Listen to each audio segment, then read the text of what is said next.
By the library hearth, when the last light fell from the high windows and the coals glowed low, the air smelled of smoke and vellum and the dry tang of ink.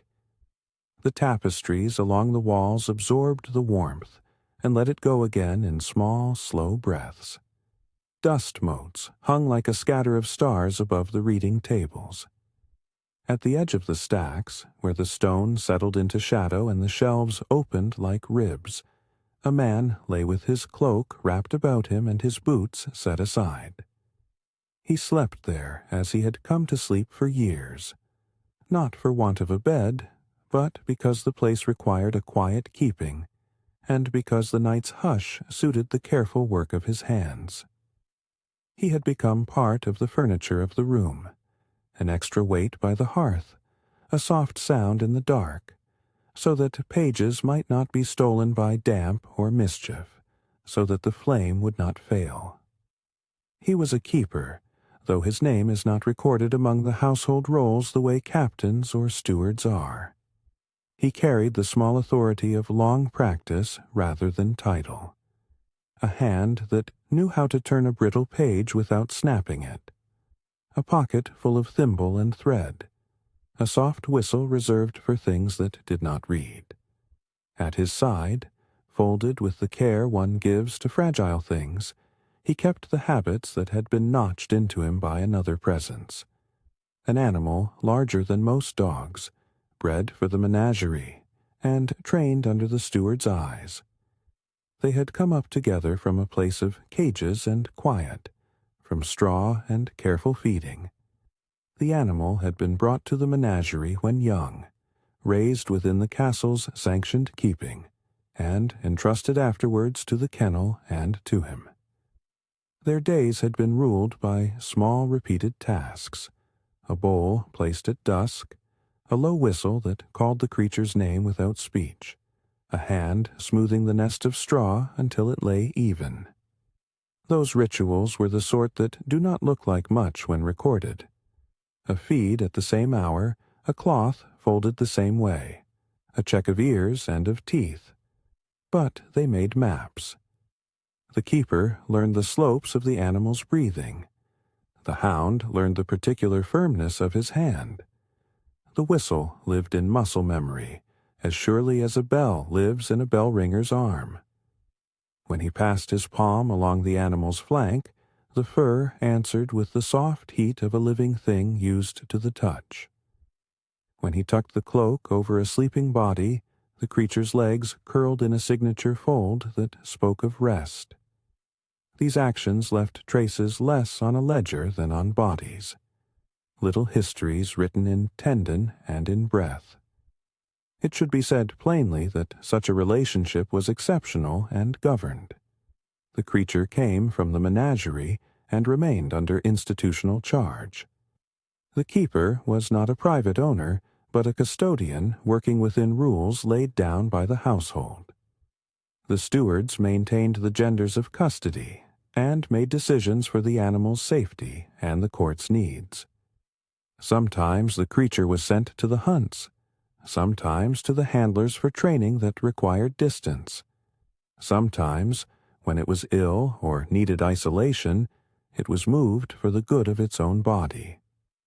These absences were not caprice, though to those who kept the small rituals they felt like a rending. When separation came, and it did come, in one season after another, the change arrived first as a small silence. A bowl left in place grew colder without the quick lapping that had been customary. The low whistle met only empty air. The keeper found that his hands sought a shoulder that was no longer there to be smoothed. They went to the nest of straw and worried it into place as if presence could be summoned by careful arrangement. Nights in the library grew a touch thinner. He kept the hearth stirred at his accustomed hours, and the flame drew from him a small comfort. But the pattern of the day, an animal's arrival at dusk, the brushing of damp bellies by the edge of a cloak, was missing. Those who observed him did not conjecture boldly. The clerks and pages, the distant grooms moving between barn and keep, noticed habits rather than feelings, the way he rose from the bench at dusk and listened at the doorway, the hand that tapped in the air where a flank had been. He did not speak of loss as a man declaims. He let ritual stand in for speech. When the hound was sent away for training or for quarters with another keeper, the men of the household made the appropriate arrangements. Transports, guards at gates, records in the steward's book. The institutional machinery kept its tone of necessity, and the keeper folded his longing into the small actions he could control. Time did its work in scraps. The keeper would trace his fingers along bindings and remember the velvet of fur. He would count the hearth embers and find in the rhythm some substitute for the breathing beside him. The menagerie continued its own cycles. Births and weanings, the arrival of new animals, the steady rotation of fodder and cleaning. Stewards kept their lists and made decisions for the many lives under their care in ways that could be cold and practical, for it was their duty to consider the whole. Within that architecture, the private map remained, the creature's scent fixed along the sleeves of his coat, the memory of a heavy muzzle rising to his hand. On an afternoon when the dusk gathered earlier than usual and the library's long shadows began to stretch, the edges of the day altered, as any small thing can alter a course. A passage was planned that required the animal to move across the castle's stonework. No grand procession, only the short crossing of a keeper's route for reasons noted in the steward's book. Those who passed through the inner ward remembered later that the light seemed thinner. Torches had not yet been brought. A few stewards lingered in the corridor outside the library, speaking in low voices about the household's chores. A clerk folded a roll of parchment near the hearth, and the keeper, wrapped in his cloak, sat up to warm his hands. The sound came first. Not a cry, but the soft padding of paws on flagstone, measured and sure as the turning of pages. It carried in through the doorway, a small drum of feet accompanied by the rattle of a harness and the steady clicking of a man's staff. Then the scent, the immediate, clean animal smell, earth and the tang of fur washed with oils for the coat, arriving as a thing that could be inhaled. The keeper's hand moved before his mind had quite understood. He set the cloak aside and let his palm hover, as if feeling for a temperature that might or might not be there. Recognition in bodies is a quiet arithmetic. The hound halted at the threshold, head low, nostrils working. It took in the library, smoke and vellum, the sweet grain of the wooden tables, and then came to the edge where light thinned. The animal's ears pricked in the angle of the torchlight, then relaxed. It made a small step forward, a cautious test of familiarity. Its nose found the keeper's sleeve and lingered there, drawing in the particular rations of the man's work. Ink, leather, living skin. Then a paw, large and sure upon the stone, reached and set itself upon the keeper's chest. The contact was not ambitious. It was the animal's way of reading pace and quality of breath. A living gauge pressed lightly to the place where his heart rose and fell. The keeper did not speak. He answered with the old ritual. His hand traveled up through the animal's shoulder, seeking the particular warmth he had come to know. The fur gave a slight resistance, then slackened as the hound exhaled, its breath a low rumble that moved against the keeper's wrist like a small drum. The two of them assembled the vocabulary of their years in a few acts. A palm smoothing the shoulder, a nose against wrist, a step that closed distance until the animal leaned its broad head into the keeper's chest. Where words might have been clumsy, the bodies offered clarity. The animal's spine curved, the muscles along its flank rippled and then settled. Its tail gave a soft sweep that scuffed the floor. Those so close enough to see noted the way the creature's eyes softened to slits as the tension of travel eased. Around them, the room hushed into a different tone. The stewards who had brought the animal and those who stood by the shelves did not press forward. They kept the practiced stillness expected in the presence of something delicate and momentous alike. They had, in training and duty, to observe both safety and tenderness. They ensured a proper regard for the creature's needs without supposing they could own the moment. One of the men, an older steward whose hands had long known the mechanics of restraint, stepped only as far as to offer a hand to the harness and then stayed. He kept his check short and gentle, a quick run of fingers along the animal's flank to look for cuts, a soft probing of the mouth to see that the breath came steady. He did not break the meeting. He bounded it with care.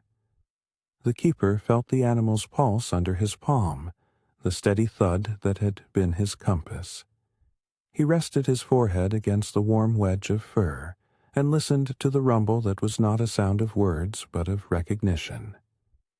For an instant the room contracted, the shelves, the tapestries, the hearth's click. Each scrim of light and shadow was drawn into the small, perfect geometry of the bodies.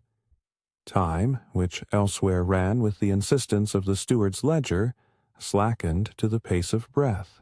Later, when the stewards stepped forward, they did so as surgeons whose touch was both clinical and reverent.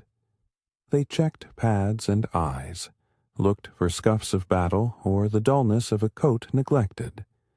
Finding none of grave import, one of them took up the familiar leather strap and routed it through the harness with a soft clink. The animal rose with a slow, deliberate motion, leaning once more, this time not for leaning's sake but to complete the contact, and then allowed itself to be led. The keeper's hand remained upon the dog's shoulder until distance insisted on the removal.